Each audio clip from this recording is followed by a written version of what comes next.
When you're in love with a beautiful woman, it's tough. Everyone wants her and admires her. It might just be an ego issue, but I've been betrayed before by unreliable friends and half-hearted lovers. Each time it happens, it convinces me more. When you're in love with a beautiful woman, you notice every glance she makes. Ironically, this 70s song played on an obscure FM station as I drove from Denver to Santa Fe. I didn't know anyone in Santa Fe. Most of my friends and family are in Denver, where I have season tickets to the Colorado Avalanche. No one plays hockey in Santa Fe, and my company has 6 offices in Denver. I'm in the investment business, and our new Santa Fe office will be in an apartment near Presbyterian Medical Center. Another irony, I grew up Methodist. I should start from the beginning. My name is Thomas Rexford, but friends call me Jaxie. While my friends were at Northwestern, I spent 3 years in the lumber business. Yes, I became a lumberjack, hence the nickname. I still have my gear and my Harley-Davidson, a 2005 Softail Standard FX in perfect condition. My ex-wife and I used to ride it often, but those days are over. I grew up in the Denver area, and except for my logging days, I've never left. After Oregon, I worked for my Uncle Mike, who owned an investment company. He got me into the University of Denver for a finance degree. 12 years ago, Uncle Mike retired and sold me the business. We had 4 stores, and I opened 2 more, increasing our staff from 26 to 31. Even in tough times, we cared for our customers and stayed strong. I mentioned my ex-wife, so here's more about her. I knew Jessica Remington in high school, but we ran in different circles. I played hockey, she played soccer, and was an honor student. Our paths rarely crossed. I wasn't ugly, just a bit gruff with long brown hair. Hockey guys have a unique way of talking, often saying damn in sentences. Hockey players are a tight-knit group, and our parents usually hang out together too. We felt like outsiders, thinking people didn't care about us. That's why Jessica and I were just acquaintances in high school. Jessica, or Jess, is stunning. With deep red hair, a lithe build, and blazing green eyes, she turns heads. Her maternal grandmother came from Ireland in the 50s. She could get any guy she wanted, but never dated the star athletes because they were often idiots. She hung out with a small group of friends and occasionally dated popular guys. We met 3 years after I returned to Denver from the Northwest. I had gained some muscle from logging. I was playing in a men's hockey league when she walked in. Her friend Trisha, dating our goalie Mike, had been bitten by the hockey bug. Hockey players often add an E, I, or XY to names, hence Toonie for Mike. Jaxie, look at the bleachers. Is that Jessica Remington? Beamer pointed out. Looks like it, I replied. I can't believe she's near the rink. She's with Trisha. Toonie's girlfriend must have brought her. Being a typical American kid, I tried to catch her attention during the game, scoring 2 goals and an assist. Afterward, as we were leaving the warm-up area, I passed her. Hey, Thomas. Great game. Aren't you going to say hi to an old school friend? Sorry, Jessica. I didn't realize we were friends in high school. It's good to see you. I stopped, put my bag down, and offered a handshake. I'm a hockey player, not great at socializing. She smiled and took my hand. Maybe if you stepped away from the rink, you'd notice I thought you were a nice guy. What is that awful smell? Sorry, hockey bags have a unique odor. I'll throw them in the Jeep so you won't have to be near them. And I'll see you later. She looked a bit hurt, but I didn't know why. We barely knew each other, and I was polite. Beamer ran after me as I got into my restored 2005 red Jeep Wrangler Rubicon. Hey, Jaxie, are you going to O'Connell's for a beer? Jessica's coming. She wondered if turning into a hottie made her a snob. You might have a chance, bro. Don't mess it up. As my Grandpa Mitchell used to say, I may be ugly, but I'm not stupid. So I agreed to meet at O'Connell's. I arrived first, got a Coors, and sat down. When she arrived, she came straight to me. Listen, Jaxie, is that what they call you? Sorry if I pushed you away, but your bag stinks. Still, I'd like to socialize without the bag and ketchup. Sure, Jess. I'd love to hear what's going on in your life. For the next 2 hours, it felt like just the two of us. I bought her a beer, and she bought me 2. We talked about the past few years. She went to UCLA for marine biology, worked at the Southern California Marine Institute, learned to surf, but returned to Denver, her mountain home. She's now pursuing a teaching certificate to teach middle school math. She was intrigued by my logging experience and liked my Jeep. She even enjoyed the hockey lingo I explained to her. Hey, Jacker, can you get me a beer?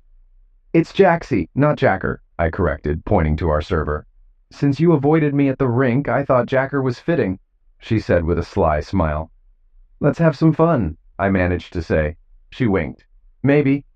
Before we left, we hugged and she gave me her number. Call me. I'd like to ride Greta if you'll take me. It's on my wish list. I waited 2 days to call her, not wanting to seem desperate. Hey, Jess, it's Thomas. Want to ride with me this Saturday? There's a music festival in Leadville. Screw you, Jaxie. I have my own plans and can't drop them for a hockey player. Confused, I whispered, Sorry, Jess. Maybe next weekend. Screw you again, Jaxie. I'd love to join you. What time? How about 9 a.m.? I'll be ready, she said, then added, Hey, wait. I don't know where you live. Figure it out, Jacker, she said, hanging up. It's Jaxie, I muttered. I called Toomer, who got Jess's address from Trisha. Saturday morning, I knocked on her apartment door in Golden at 9 a.m. sharp. She opened the door wearing shorts, a white tank top, a red and white plaid shirt, and black cowboy boots. A UCLA sweatshirt was tied around her waist. She smiled at my reaction. I take it I passed the test, she purred. Yes, you did. I gave her my spare helmet, and we hit the road. The ride to Leadville was great. Colorado summers are warm, but cool in the mountains. We stopped to put on warmer clothes once we entered the foothills. She wore her sweatshirt, and I donned my black biker jacket. If we do this again, I'll dress like a biker girl, she said, poking me. Leadville was amazing. We enjoyed live bands, ate delicious tacos, and talked for hours. Everything went smoothly, except for the guys ogling her. Some were discreet, while others nudged their girlfriends or wives. It bothered me that she seemed to encourage it with smiles and winks. Despite this, I enjoyed our time together. When I dropped her off around midnight, we talked at her door and she gave me a friendly kiss, thanking me for the fun day. I really enjoyed today, Thomas. Greta was great, and I hope you'll call me soon. Thanks for not bringing your hockey bag. She explained that she wanted to call me Thomas, unlike everyone else who called me Jack or Jackie. That day began 2 months of casual dating, leading to us becoming exclusive. We texted and talked daily. She earned her teaching certificate and got a job at a local middle school. After another 4 months, we introduced each other to our families. I met her 2 younger sisters, Meg and Beth, her grandmothers, and her grandfather. She met my parents, my brother Mikey, Uncle Mike, and my grandparents. After several family gatherings, including Thanksgiving and Christmas, I decided to assess our relationship and called a war council with Dad, Mikey, and Grandpa Rexford. We met on my porch in early January, gathered around a table with a fire blazing, and a bottle of 15-year-old Glenlivet. Well, guys, here's the deal, I began. I've been dating Jess for almost 6 months, 4 of them exclusively. I have feelings for her, and before I take any steps, I want to know what you think. I need the plain truth from each of you, starting with the youngest. Grandpa, I want you to listen and challenge their opinions if needed. Everyone nodded. Okay, Mikey, give it to me. Mikey, 20 months younger than me, always looked up to me as kids, but he was smart. He just finished his master's in applied math. He loved figuring things out, always wanting to improve them. 2 years after I returned from logging, Mikey, a senior at the University of Colorado Boulder, borrowed my bike for a week. He spent most of the time taking it apart and putting it back together, making improvements to the fuel system. When I got it back, it ran better than before. Jaxie, if this were math, I'd talk about hydrodynamic factors, but I'll keep it simple. Jess seems great. She has a good teaching job, cares about you, and doesn't take herself too seriously. She doesn't have a long list of ex-boyfriends, which is a good sign. You both show real affection, including respect, physical touch, good communication, and realistic conflict resolution. However, you'll need to be on guard because she's very attractive, and other guys will notice. My main concern is the short time you've been together. I'd suggest waiting at least 6 more months before making a long-term commitment. You're both 27, so there's no rush. Dad then spoke. You're smart and mature with great business sense. You've handled your personal life wisely, avoiding trouble. I think you'd make a great husband. Jessica seems wonderful, and I agree with Michael's caution. Your mom and I dated from 16 to 23, with some breakups that helped us know what we wanted. A little more time in courtship wouldn't hurt. He then looked at Grandpa Rexford, our elder statesman. Grandpa leaned back in his chair, sipped his whiskey, and gazed at the mountains thoughtfully. After a moment, he looked me in the eye and said, Beauty is skin deep, but ugliness goes to the bone. Then he took another sip, staring at the hills again. It was mysterious, and I was about to ask for his thoughts when my dad's look told me to be patient. Grandpa continued, Thomas, Jessica is a sweet girl with stunning looks. I've seen you two together, and I can tell you're in love. She has good qualities, but she also seems to crave attention. She always needs to be the center of everything, which makes her seem immature and narcissistic. She can't stay quiet and needs constant engagement, likely because she wasn't disciplined as a child. Your dad grew up in the 70s, always devoted to rock and roll music. I never understood it until one day, in '79, I heard the lyrics to a song he was playing. It was Bob Seger, and the song was Hollywood Nights. Dad interrupted. Bob Seger, Dad. The song Hollywood Nights. Yeah, that's right. The song is about a young guy heartbroken by a beauty queen. There's a line, "She was born with a face that allowed her to get what she wanted." He saw that face and lost control. I thought, a song that makes sense. My point, Thomas, is that Jessica can get anything because of her looks. She knows it, even if she doesn't always use it. This is the potentially ugly part of your relationship. Will she flirt with other men after marriage just because she can? Even if she's faithful, won't men still come on to her? How much time will you spend worrying? Will she respect you enough to stop? I don't know, my advice is more specific. I like the slower approach, but add one element. Ask your uncle for a 6-month vacation. Go back to Oregon and work in timber, but take Jess. Be alone where she knows no one and try to settle in. She can substitute teach, so her career isn't on hold. Mike won't like losing you, but I'll talk to him. Take long walks and talk about everything. Life, work, faith, kids, fears, hopes, and dreams. See if you have enough in common. If she refuses, it's a sign to slow down. If she agrees, even nervously, you have a good foundation. Your dad and Mikey are right. She's the kind of woman who can get anything and anyone, so deal with that now. If she's ugly inside, better to know now than in 5 years with kids and disaster. Great advice from 3 smart guys who loved me. We spent the rest of the evening watching the AVs destroy Vancouver, occasionally discussing Jessica. I slept on it and decided to compromise. I didn't want to go back to the Northwest, but needed more alone time with her. I decided not to propose for at least 4 months. There's no point in asking for advice if you won't take it. Only a fool ignores wise counsel, and I believed I had taken the best of what was offered. 2 weeks later, I took Jess out to our favorite local pub in Golden for burgers and beer. It was a relaxed place, and my hockey buddy Richie, who owned it, seated us in the back for some privacy. "So, are we just casual today, Thomas, or do we have an agenda?" she asked, looking gorgeous and as intuitive as ever. "Somewhere in the middle," I said. "I've never seriously dated anyone before, but I've fallen in love with you. I don't know the best steps forward, but I want to move toward a long-term relationship. If you agree, I have some ideas to discuss as a starting point." "Thomas, I'm flattered. You just made a lot of sense without saying damn. I've been thinking about this too. I'm scared because I'm falling in love with you and I've never been in such a serious relationship. So what's your plan?" For the next 20 minutes, I shared my thoughts, seeing only each other for at least 4 more months, spending more weekends alone together, and having at least 2 evenings a week to talk about important topics. I suggested inviting older couples we respect for advice and making sure we are compatible in all aspects. She teased me about the last part, and I joked back, earning a playful punch in the arm. "Want to come, handsome?" she asked, flashing her intense green eyes at me. "I agree with your ideas, and I can teach you a few things," she said with a grin. "Let me get the check and we can start the lesson right now," I offered. "How about we start with the first lesson right here?" she said, as we finished our beers. We rode back to my apartment on Greta. As I unlocked the door, Jess whispered, "I'm not sure I should be alone with a hockey player. I might get taken advantage of." In one smooth motion, I opened the door and said, "No way, girl." I led her to the bedroom, and an hour later we fell asleep in each other's arms. My last thought was how amazing it all felt. 4 months of investing in our relationship went almost smoothly. I say almost because there was a flaw I should have noticed. About 3 months in, we went to a local pub with live bands. We had a few drinks, and Jess was teaching me how to dance. We were having a blast. When I went to the men's room for a couple of minutes, I returned to find Jess talking to a guy who looked familiar but wasn't a friend. He stood too close, and Jess wasn't keeping her distance. Remembering my friend's warnings, I stayed calm and ordered more beers while watching them. Jess was clearly flirting, giggling, and touching his forearm. She didn't seem to miss me at all. When Jess saw me, there was a brief look of guilt.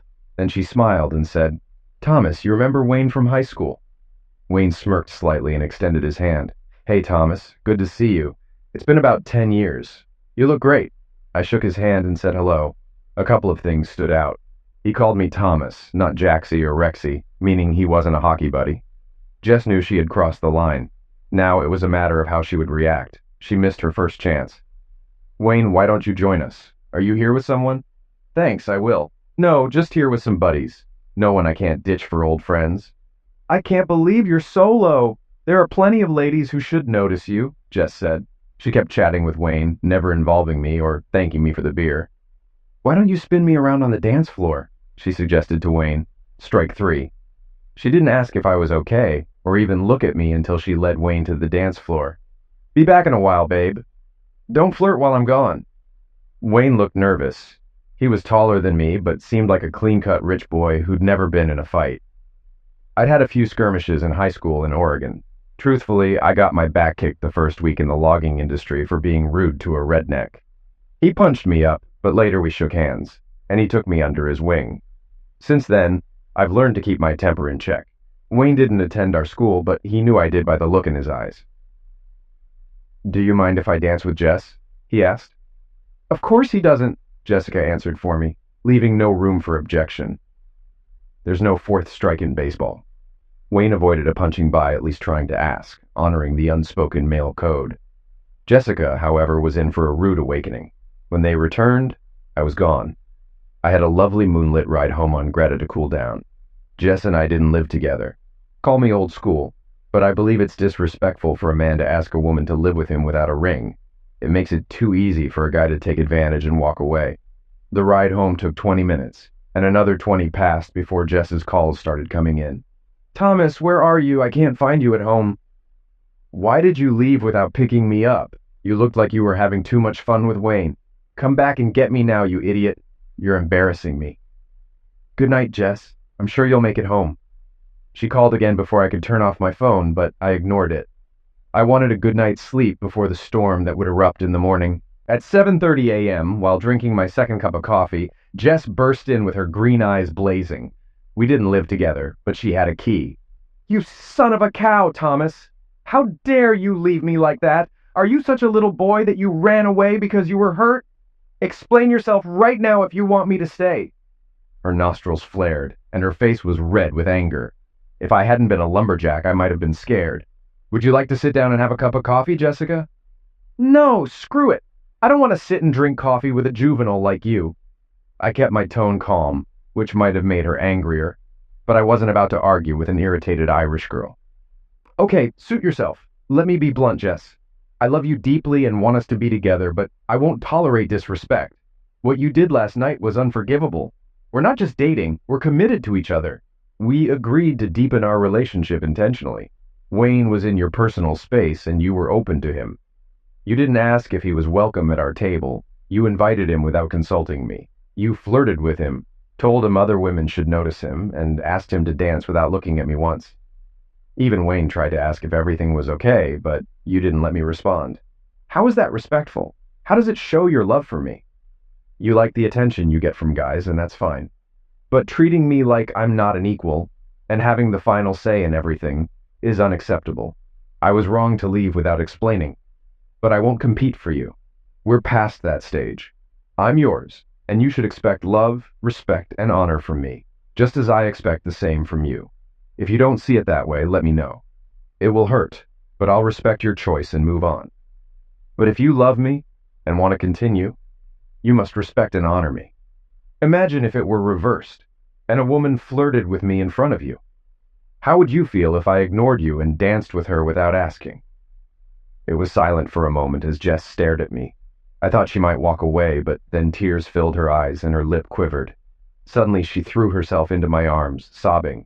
I held her as she caught her breath. I'm so sorry, Thomas. I didn't think. It was horrible of me. I can't believe I treated you so badly. I love you and want to be with you. Please forgive me. She started crying again. I held her a moment longer, then gently pushed her back to look her in the eye. She was sincere. Jess, I forgive you. I love you. But we have to be clear and put ourselves first. I know guys will always hit on you, but we can't disrespect each other. I know, Thomas, that's exactly it. She wiped her face with her sleeve. I must look terrible. Let me wash my face, then let's have coffee and talk about growing in our love. 5 months later, we were married on a beautiful Saturday morning near Breckenridge. It was a gorgeous late May day with sunny skies and temperatures in the mid-60s. Despite my hockey buddies' boisterous congratulations, the event was pleasant. Surrounded by family and friends, we vowed to forsake all others and live together as husband and wife. We enjoyed the day until 6 p.m. when we headed out for our honeymoon. Greta took us to the airport for our flight to Cabo. After 9 amazing days, we returned to Denver at the start of summer. Over the past few months, Jess and I have had many long conversations and walks, addressing important issues. We even saw a therapist to discuss family, background, expectations, and communication. I felt I had followed the advice of the 3 men who loved me most, and embarked on a journey of a lifetime with the woman I truly loved, who truly loved me. How is it that just 4.5 years after my divorce from Jess, I'm single and driving down the highway again? I thought I had followed all the advice I received. Jess and I covered a lot of emotional, psychological, and relational ground before and after we married. I believed we were honest and committed to love, care, and respect. But that doesn't mean much if the other person doesn't hold the same promise in their heart. Jess had different definitions of these words, ones she never shared with me. There were patterns in her life she couldn't or wouldn't change, which put us at risk as a couple. Grandpa Rexford was right. Jessica was beautiful on the outside, but her inner ugliness ran deep. A year earlier, Jess learned she was accepted to teach Algebra II and trigonometry to 10th graders at the local high school. 2 older teachers were close to retirement, and Jess was on track to teach AP Math soon, according to her department chair, Dr. Charles Welburn, also known as Chuck the Devil. For the first 2 months of the school year, Jess was excited. Every night, she shared stories about her classes and the joy she got from teaching math to kids. She spoke highly of Dr. Welborn, her mentor. I didn't think much of it. He seemed like a nice guy who wanted everyone to do their best. I should have been more cautious. Dr. Welborn was 15 years older than Jess, married with 3 teenage children. I met him in early October, expecting someone extraordinary from the way Jess described him. Instead, he was average, about 160 centimeters tall, trim for his early 40s, with no gray hairs. He wasn't boring, but nothing about him stood out. I expected a teaching legend, but met someone more ordinary. I'll save time for those who aren't hockey fans. Barry Melrose, picked 36th in the 1978 draft, played about 300 professional games and had a mediocre career. For me, Dr. Welborn was like Melrose. Nice, but unimpressive. I never understood Jess's fascination with him. I thought she appreciated his support and guidance, so who was I to judge? I listened politely as she talked about how inspiring he was. It was then I noticed that 90% of our conversations were about her work, and 75% of those were about Welborn. When I talked about my work, hockey, or family, she would listen for a couple of minutes before switching back to her world. As a first-time husband, I assumed this was normal. I didn't mind hearing about her job or her boss, but I wanted her to ask about my life too. Sadly, she rarely did, and I never brought it up until it was too late. The week after Thanksgiving, I was on the phone with my mom. We were discussing Christmas plans when she switched gears. "Thomas, how are you and Jess?" "Okay, Mom." "Really? Are you sure, Thomas?" Obviously, it wasn't a question. "Yes, I think so, Mom. Why do you ask?" "Well," Mom paused. "Mom, you can talk to me. If something is bothering you, please tell me. It's just that she's always talking about herself and her work. I've never heard her brag about you or ask about your work. That strikes me as odd. Enthusiasm in a relationship should be mutual. You're always supporting her and paying attention, but she doesn't reciprocate." We talked more, and I thanked her for her concern. I didn't agree or disagree with her observations, but felt she had picked up on my growing anxiety. I told her I would seriously consider her words. I didn't mention it to Jess right away, but started keeping a simple record of our conversations. I work with numbers, so it was easy to track. That's how I found out we talked mostly about Jess and her world. I got an uneasy feeling recalling the Seeger song. She was born with a face that let her get her way. Jess was amazing, but she was immature and selfish in this area, always used to getting what she wanted. I decided to plan a weekend getaway for us to talk and enjoy each other's company. We used to do this in our first 3 years of marriage, so it wouldn't surprise Jess. I booked a cabin near Aspen, checked our schedule, and saw no school conflicts. I'd miss a hockey game and deal with some "what the hell, Jaxie" comments, but I'd survive. I was excited to tell Jess when she got home. After dinner, I shared my plan, expecting her to be thrilled. She wasn't. She paused longer than I expected and said, "Thomas, you should consult with me first. Charles has a mandatory faculty meeting next Saturday to discuss new curriculum ideas." Her face showed annoyance, not disappointment. "Jess, I did check with you. Our shared calendar didn't show this. How long ago was this scheduled?" The fact that Dr. Welborn was now Charles didn't escape me. "About a week ago, I guess," Jess answered, less confidently. "I thought I put it on the list, but maybe I forgot." This was a first since the shared calendar was her idea. I was furious. "Damn it, Jess. You work long enough as it is, and now Welborn thinks he controls your weekends too." "That's not fair, Thomas. Charles wants the best for our students and the math department. It's just one Saturday. We can find another weekend." "That's not the point, Jess," I replied, frustrated. "We've been using this calendar for months because it was your idea. Remember when I forgot to put a dinner with clients on the calendar? You demanded we reschedule. What's fair for me is fair for you." "Damn it, Thomas, you're making a big deal out of nothing. We can just reschedule." "I'm sorry, Jess. You're right," I said sarcastically. "Forgive me for treating you the way you treat me. Forgive me for wanting to plan a nice weekend with my wife. Forgive me for encroaching on Charlie's important schedule." She started to reply angrily, but I walked out. I jumped on Greta and rode around for an hour to cool off, which turned into 3 after stopping by the local pub for a few beers. When I got home, it was icy cold between us. We only saw each other in passing and didn't speak. I worked in my home office for a couple of hours and then crashed on the couch. I'm an early riser, a habit from my logging days when work started before dawn. I left the house at 5:30 and Jess usually got up around 6:15, so we didn't cross paths.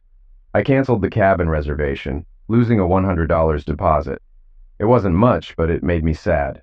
Later, I saw her faculty meeting on the calendar, along with a math conference in January and 2 girls' nights out. I sent Jess a snarky text. "Going to the rink after work, game at 7 and beers afterward. I'll be home around 11. Check the shared calendar if unclear. It's been there for 2 months. No response. The next week we barely spoke, each waiting for the other to apologize. I was upset she didn't update the calendar and seemed indifferent. She probably expected me to come crawling back. We were both disappointed.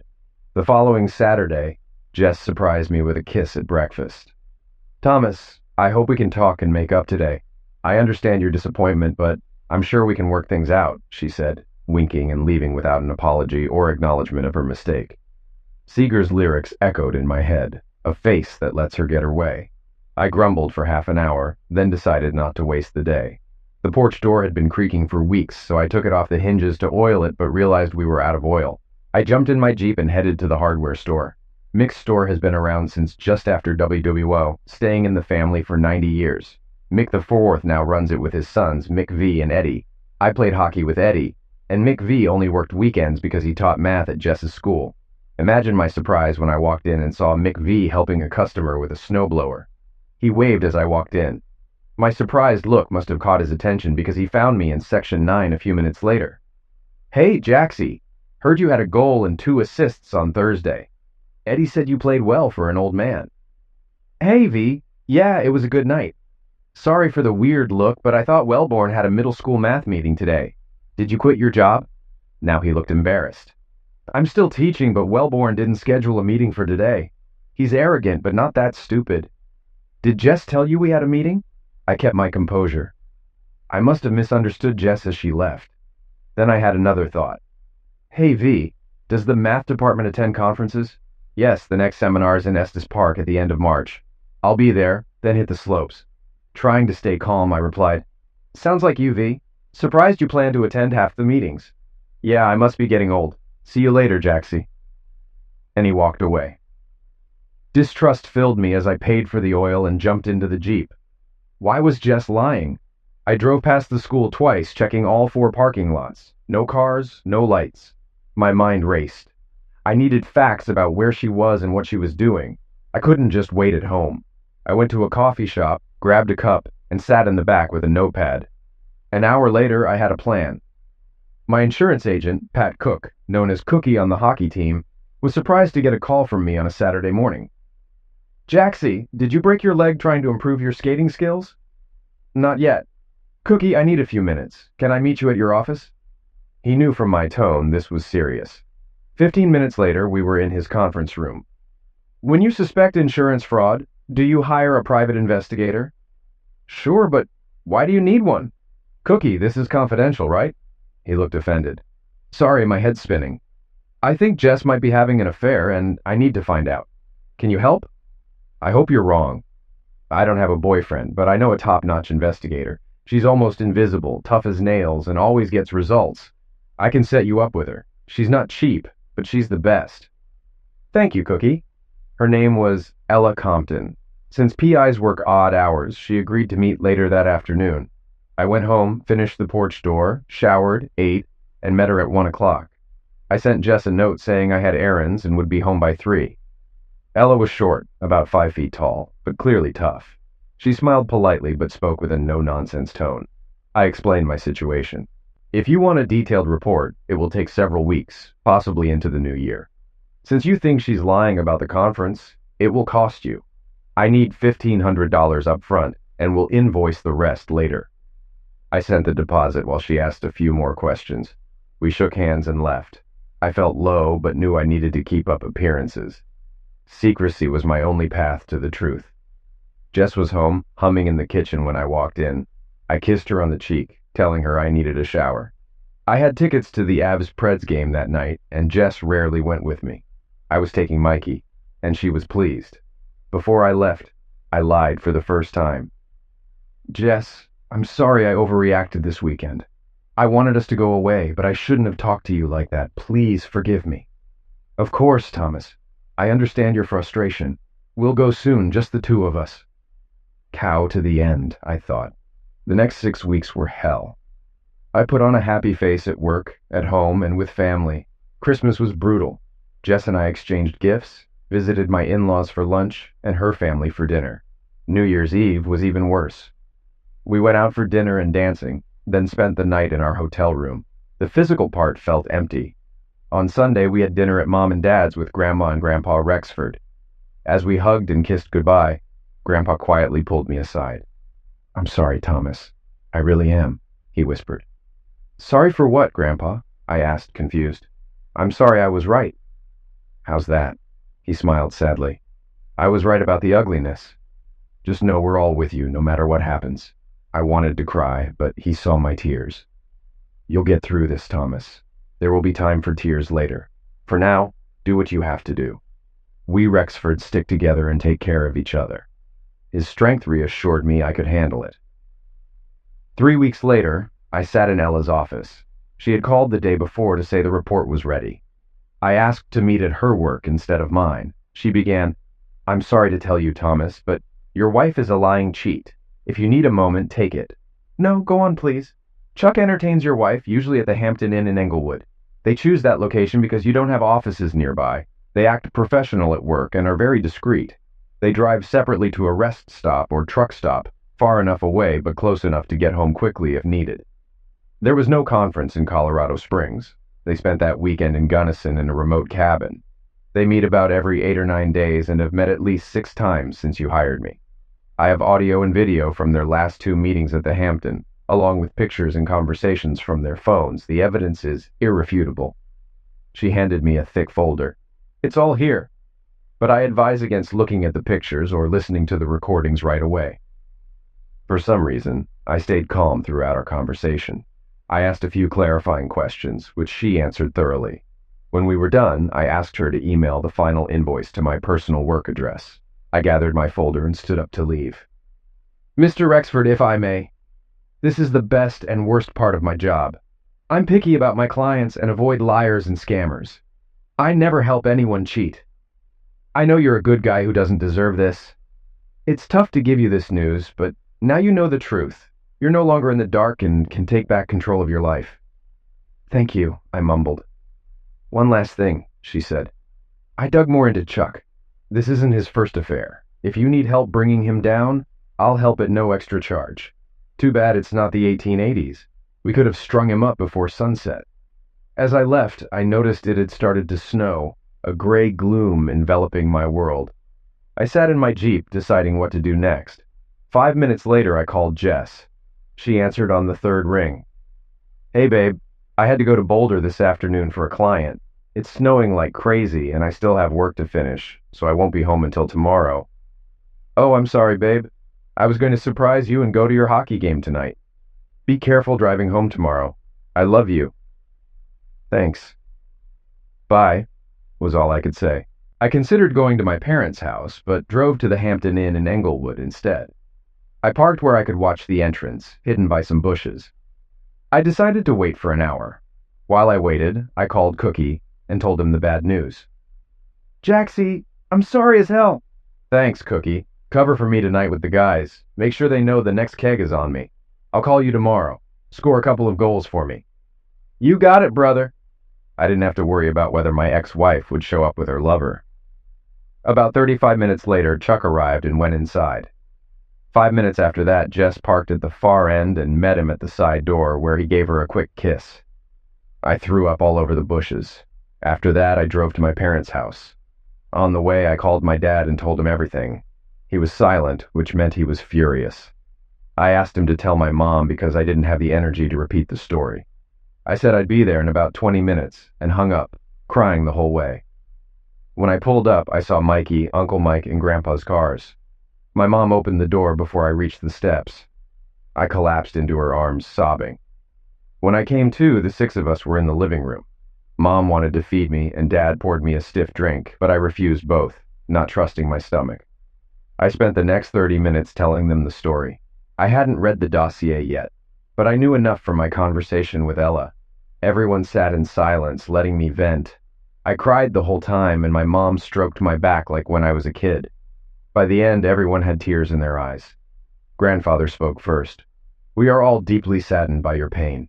We would all like a few minutes alone with Jess and her boss, but we must be wise. Speaking out now would be the wrong approach. Let's chat some more, then adjourn for the evening. Take a strong sleeping pill and we'll pick this up in the morning. Tonight's discussion won't help. As I told you before, we are all with you no matter what. Everyone looked at Grandpa with wide eyes, realizing he knew what was going on even if they hadn't. No one was upset he hadn't told them sooner. They trusted him as the cornerstone of our family. You're right, Dad, my dad finally said. Then he asked, what should we do about Thomas's absence tomorrow? Will Jess expect him to call or be home by early afternoon? Uncle Mike jumped up. I can handle it. Thomas told Jess he's busy in Boulder. This storm gives him a perfect excuse. I'll call Jess in the morning and explain that the situation is serious and only Thomas can handle it. He'll have to talk to her tomorrow, but I can assure her it will take another day or two.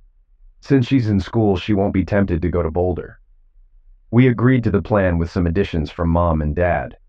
My brother hugged me tightly, tears flowing. Uncle Mike hugged me too, and Grandpa took my face in his hands. You'll get through this, Thomas. You have my word. After everyone left, I went to the guest room, took a couple of sleeping pills, and was out like a light. The next morning I was surprisingly calm and determined, though still sad. Jess had made her choices, breaking her vows and neglecting me. It was time for me to make mine. My family's love would help me endure, and my long-term plan was forming. By 8:30 a.m., we reconvened around the kitchen table. By noon, we had the basics of the plan ready. My next stop was a lawyer Uncle Mike recommended, someone experienced with cases like mine. At 1:30 sharp, I walked into the law office of Beach, and Beach. I was seated with Meredith Beach Cochran, a pleasant-looking woman in her late 40s with steely blue eyes and a firm handshake. She practiced family law exclusively and never represented a cheating spouse. She was well-versed in Colorado divorce law. What do you want when the dust settles, Mr. Rexford? I'm not sure yet. I don't want her to get more than she brought into the marriage, but I know that's unrealistic. Our prenup protects my family business in case of infidelity. I want my name clear, and I want everyone to know her infidelity is why I'm suing. I want his name public and hope he gets fired. Mostly, I want to move on with my life. Most of what you say makes sense. I'm glad you have realistic expectations. As your lawyer, I have to ask, are you planning to damage them? No, ma'am, but I can't guarantee what some of my hockey buddies might do. Good, she replied with an evil smirk. I stared at her surprised. 2 brothers played at the University of Denver in the early 2000s, Jaxie. I know the lingo, she winked. Well, Mrs. Beach Cochran? It looks like I found the right lawyer. Yes, Mr. Rexford. Call me Beecher if you like. Great, I'm Jaxie. Before I left, we agreed on three things. I would leave the PI file with her for review. She would file for divorce within 24 hours, and Jess would be served after school on Friday in the parking lot. This shock might make Jess react in a way that would benefit us. I would meet Jess at home Friday night to confront her and demand she leave since the house was in my name. We would keep the PI on Jess to monitor her behavior before and after being served. The bill was already around $5,000, which was frustrating. She emphasized staying calm, letting my family support me, and continuing to live my life as usual. We exchanged cell phone numbers for any questions. Before leaving, I asked, "Why isn't the practice called Beach, Cochran, and Beach?" She smiled. "I'm patient, Jaxie. Daddy will retire in 3 years, and then I'll be senior partner. It will be Beach, Cochran, and Beach." I texted Jess as I left her office. "Finished with this mess. On my way. I'll be home around 6. She replied, "Can't wait to see you," adding a heart emoji. I deleted the message. I went to my parents' house to update them. Mikey was there with Mom and Dad. I called Grandpa to bring him up to speed. "You're already talking better, Thomas. I'm proud of how you're holding up." At 5:30, I headed home. Jess was upstairs, but came down when she heard the door. We exchanged kisses and hugs. I showered, changed, and we made a simple dinner of burgers and salad. I realized I hadn't eaten in over 24 hours and was suddenly hungry. As dinner ended, Jess began to flirt. She wore a baggy shirt, no bra, and leggings. She placed her leg in my lap. Though I got hard instantly, the thought of lovemaking with Jess disgusted me, but she was still my wife. "You may have been Jaxie last night, but I hope Jaxie takes his wife upstairs tonight." "Sorry, babe, my head is still splitting from the last 2 days and driving in the snow." She looked surprised. I could count on one hand the times I'd turned her down for lovemaking and still have fingers left. "I understand. I'm sorry," she replied, clearly disappointed. I wanted to tell her to have fun with Chuck at the Hampton Inn, but I didn't. Instead, I said, "How about we take a bath, and I give you a back rub?" Still smiling, I gently removed her foot from my lap. She took a long bath, and I gave her a back massage, fighting the urge to strangle her. After about 20 minutes, she fell asleep. I covered her and moved as far away from the bed as possible. The next night, I had a hockey game. She didn't suggest I skip it since I missed Monday's game. Thursday night was harder, but dinner with her parents made it easier. On the way home, she clearly wanted something, so I discreetly texted Uncle Mike before we left. 2 minutes after we arrived home, Uncle Mike called. "Thomas, sorry to bother you. Are you with Jess?" "Yes, Uncle Mike. We just had dinner at the Remingtons." "Hi, Jess." "Hi, Uncle Mike. We're a little busy. Can Thomas call you back in the morning?" She winked at me. "I'm sorry, but this can't wait. Thomas, Jackson's investment file wasn't finished. Tina went home sick, and we need it for tomorrow's 7:30 a.m. meeting." "Damn, Uncle Mike." I pretended to be frustrated. "Okay. I'll drop Jess off and meet you at the office in 30 minutes. "Thanks, Thomas. Sorry, Jess." "Uncle Mike, you owe us a steak dinner at Capitol Grill." "Deal." "Damn it, Thomas, this is getting very unpleasant," Jess complained. "What does a girl have to do to get her husband in bed?" I refrained from saying what came to mind. "I know, babe, but I'm sure you'll get a break one of these days." She didn't notice I said you instead of we. She hummed and sulked for the last 10 minutes. When she got out of the car, I rolled down the window and shouted, "I won't be in for another 3 hours. Why don't you wait for me?" She didn't look back, just waved and walked into the house. Yeah, that's right. Screw you. Friday was the most unproductive day of my career. I arrived early, leaving Jess a note that I would be there before dawn to ensure we had an uninterrupted evening. After catching up on some paperwork and making a few client calls, I checked the time, expecting it to be noon.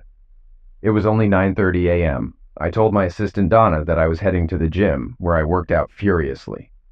After meeting Dad and Uncle Mike for lunch, I returned to the office for another 2 unproductive hours before heading home, arriving an hour before Jess. Just as I was approaching the front door, Jess was finishing her last class of the day. Chuck slipped into her classroom with a lecherous grin. "Sweetie, how about a detour on the way home this afternoon?" Chuck was charming and good-looking, but Jess, who could get her way with her looks, was getting bored with him. He was good in bed but had a job with limited prospects. He wasn't going to be rich, and he was 15 years older with a wife and 3 kids. Chuck was a dead end. and she needed to end it politely since he was still her boss. I'm sorry, Charles, but Thomas and I haven't spent much time together this week. How about we meet late Sunday night? Thomas has a hockey game at 5, so I could meet you between 4 and 6. I'll let you know at the end that we had fun, but we're done, she thought to herself. Chuck wasn't happy, but understood. Maybe he could still arrange for his mother-in-law to take the kids out for the evening. His wife wasn't as beautiful as Jess, but she looked fine. Okay, I'll pick you up at the bus stop at 4 sharp. She heard him whistle as he left the classroom. Jess was relieved she was going to break up with Chuck Wellborn. He had been treating her like a princess, but was starting to feel entitled to her. She always had the upper hand with men, including Thomas. She wasn't going to let Charles or any other man control her. After another 30 minutes of grading math tests, Jess realized she adored her husband. He was strong when needed, but also pampered her as she deserved. He was a great provider and would make a wonderful father, following his father and grandfather. Deep down, she knew she couldn't promise never to cheat again, but she vowed to rededicate herself to loving him. The connections between love, loyalty, commitment, and honesty in her brain weren't working. She didn't feel the guilt or shame she should have. Jess should have realized how selfish and narcissistic she was deep down, but she didn't. She didn't recognize her true ugliness. But that was about to change. Excuse me, are you Mrs. Jessica Rexford? A woman asked, approaching Jess in the parking lot with a manila envelope. Beecher always used women for serving papers to wives as they were less conspicuous. Yes, that's me. Sorry, I don't recognize you. Who are you? I have an important document for you. May I see some ID?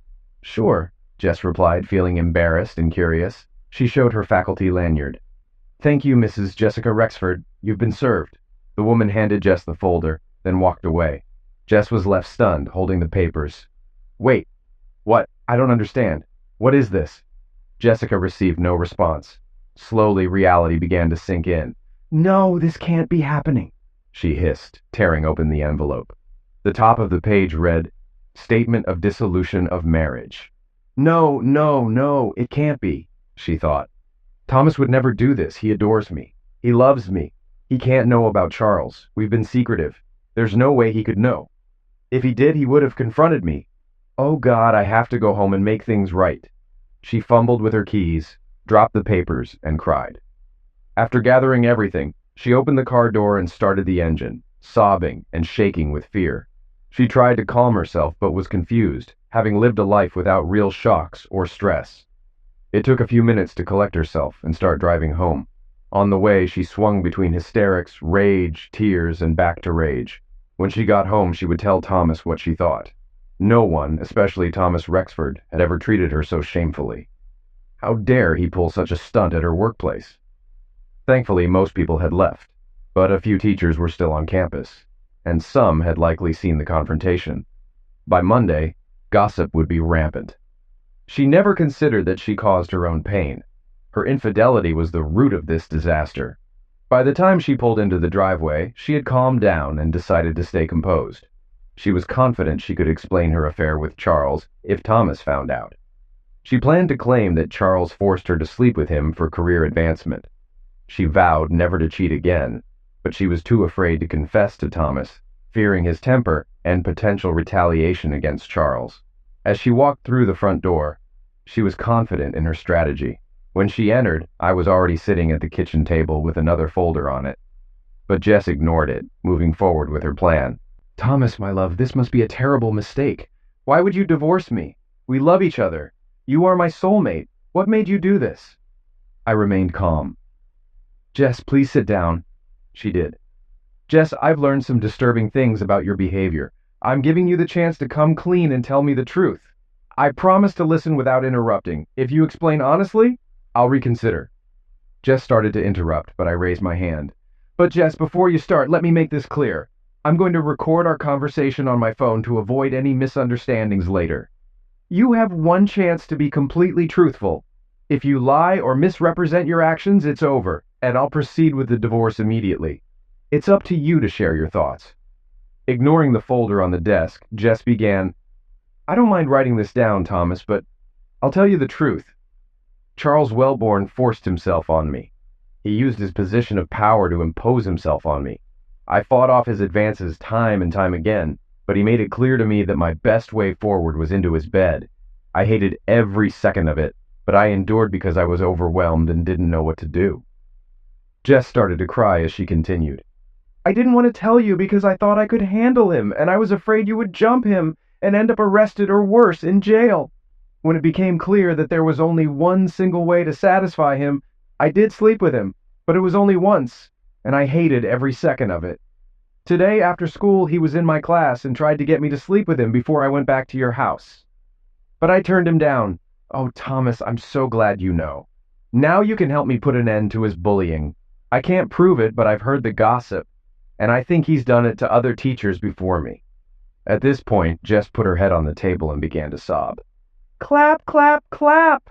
I gave her a sarcastic applause. I was heartbroken over her obvious lies, but part of me had to give her credit. Maybe after the divorce, she could pursue an acting career. Jess, I'm really sad, but that was an amazing performance. Thomas, what are you talking about? How can you say such horrible things after I gave you my soul? Jess, you've always had a knack for getting your way with men, including me. You are beautiful on the outside, and sometimes we gullibly believe there's inner beauty too. Let me tell you what I know. I opened the file and began to lay out the case. You've been sleeping with Chuck for at least 2 months. You meet at the Hampton Inn in Englewood. I started to slide the photos across the table. Jess began to pale. At least 6 rendezvous in the last 2 months. There was no Saturday morning math meeting in early December and no teachers' conference in Colorado Springs. I have recordings of your conversations, including one where you talk about how much you love Charles and enjoy your time together. So, my dear loving wife, you certainly don't look like a woman who was coerced. Your voice in these recordings speaks the truth. You had fun with Chuck at least 8 times, including a weekend in Gunnison. This only shows you are a deceitful wife who thought she could get away with it. Jess sat speechless for the first time in her life. Realizing she couldn't flirt her way out, she broke down. You broke my heart, Jess. I have no idea how many tears I've shed over the past couple of months coming to grips with your betrayal. My relationships at work and with my family have suffered. My self-esteem has hit rock bottom, and I've asked myself more than once, why? Why did you destroy my love and our marriage for some fun on the side with a school teacher? I've seen pictures of Chuck up close. He's no bigger than I am, and even though it made me sick listening to the two of you, I know he's no better in bed than I am because he never brought love to it. My anger started to rise. You know what, Jess? I've realized you're not worth my tears anymore. My feelings are deeply hurt, and I don't know if I'll ever trust another woman. But I'm not going to hide away. You're an ugly, selfish person inside. I'll move on, knowing I gave you my best. It's not my fault. I'm not perfect, but I never deserved your contempt and disrespect. I don't care about you anymore. Some say the opposite of love is hate, but I think it's indifference. That's how I'll treat you. You won't matter to me anymore. It'll take time to heal, but from now on, you're nothing to me. Thomas, No, Jess, no more. I've packed a bag for you. You can grab other things from upstairs, but you're leaving today. My lawyer's contact info is in your packet. When you want to get more of your stuff, let her know, and I'll make sure I'm not here. Take everything you brought into our marriage. What you leave, I'll throw away or burn. But, Thomas, please forgive me. I was scared to tell you the truth. I messed up, but we can move past this. I want to be with you and only you. Scared, Jess? Really? When have I ever made you afraid? I've never raised a hand or my voice at you. If you were scared, it was only because you knew you couldn't have it all. Thomas, I won't leave like a defeated woman. You can't kick me out. This is my home too. Her Irish stubbornness kicked in, and she wasn't going down without a fight. Jess, I replied calmly, I bought this house with my money before we married. It's in my name. We have no children, so you can't claim the house for childcare. Our prenup clearly states I keep my assets if we divorce due to your infidelity. Your looks might usually get you your way, but you should have read that document more carefully. You can't cheat and take my home. Thomas, I don't want to take anything from you. I want us to be together. Charles means nothing to me. I was planning to break up with him on Sunday afternoon. She knew she messed up as soon as she said it. Sunday afternoon? While I was at my hockey game. Even if I believed you, and I don't, it's too late. I swear, Thomas, I don't care about him. It was a stupid affair. I have no excuses, but you can't end our marriage over this. We're meant to be together. Yes, Jess, it was stupid. Also selfish and cruel. But let's be clear. I'm not giving up on our marriage. You destroyed it with your affair. You burned our love when you lied about a work meeting. If you can't see that, I feel sorry for you. I'm just ending our sham marriage." She started sobbing, realizing the full impact of her actions. I waited for her to compose herself. "Where will I go? What will I do, Thomas?" "That's up to you, Jess. My family knows what happened and has supported me these past months. I haven't told your family, but I will if you lie to them. I won't attack Chuck Renoff, but by Monday, your principal will know. I won't sue the school, but I won't hide your affair either. Chuck's wife will hear the truth if she asks. He has 3 kids. Their lives will be affected, and that's on you. I'm done taking care of you. The locks are changed. I haven't touched your money. The divorce settlement is fair. Contact your lawyer and sign the papers. Now, please gather your things and leave my house." Jess finally gave up. She wiped her eyes, went upstairs to gather a few things, and then left through the kitchen. I sat in silence, exhausted but relieved it was over. "I'm sorry, Thomas." "Yes, Jess, you are." 8 months later, I'm divorced and heading to Santa Fe. Why leave town? I need some time away. I love my family, and they love me. But I need space, like when I went to Oregon 15 years ago. I'll spend a year or two starting the business, then hire someone to run the New Mexico office and move back to Denver. My hockey team will miss me, but I need a new adventure. The only woman I plan on spending time with is Greta. As for Jess, I heard some hockey wives took her on a fun girls' weekend when they found out. She didn't have the best time, thanks to her ex-friend Tricia. Chuck, Dr. Fielding, the principal, made his life miserable, and his contract wasn't renewed. He left the state, his wife divorced him, and his kids won't talk to him. Before leaving, he fell down the stairs at his apartment, breaking 3 ribs, his teeth, and his arm. My hockey buddies were at O'Connell's when it happened, according to about 20 witnesses. Well, maybe Bob Seeger was wrong.